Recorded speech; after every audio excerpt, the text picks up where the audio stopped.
אופיר, רציתי לברך אותך ליום הולדת שמח. גיל 13. זהו גיל נורא חטוב. רציתי לומר לך מזל טוב.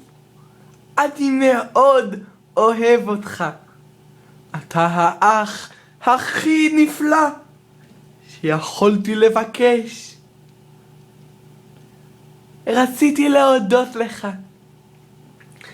על חברות מקסימה בין אחים, גם אם לפעמים היה לא נחמד.